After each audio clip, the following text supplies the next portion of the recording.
Era uma vez, em uma pequena vila no litoral do Brasil, um menino chamado Pedro que sonhava em ser um aventureiro. Desde pequeno, ele era fascinado por histórias de piratas e tesouros enterrados. Ele passava horas lendo livros e assistindo filmes sobre esses temas. Um dia, Pedro ouviu falar de um tesouro pérfido que estava escondido em uma ilha remota.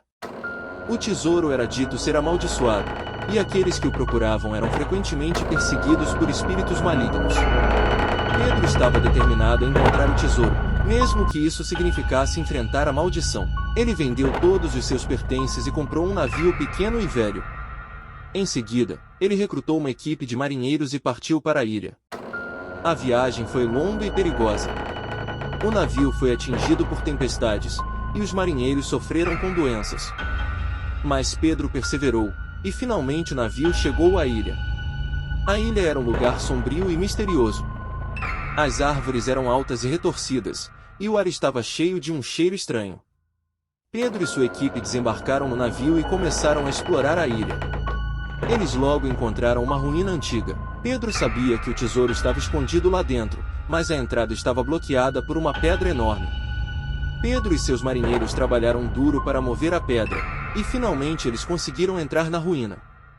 Dentro da ruína, eles encontraram um tesouro vasto e deslumbrante. Havia ouro, prata, joias e outros tesouros preciosos. Pedro estava maravilhado. Ele havia encontrado o tesouro que tanto buscava. Mas então, os espíritos malignos apareceram. Eles eram sombras negras e assustadoras, e seus olhos brilhavam com raiva. Os espíritos atacaram Pedro e seus marinheiros, e uma luta feroz começou. Pedro lutou com bravura, mas os espíritos eram muito poderosos. Eles mataram muitos dos marinheiros, e Pedro estava prestes a ser derrotado.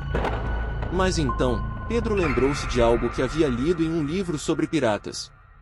Ele pegou um pedaço de papel e escreveu uma mensagem. Ele então jogou a mensagem para o vento. A mensagem chegou ao céu, e um raio caiu sobre os espíritos malignos.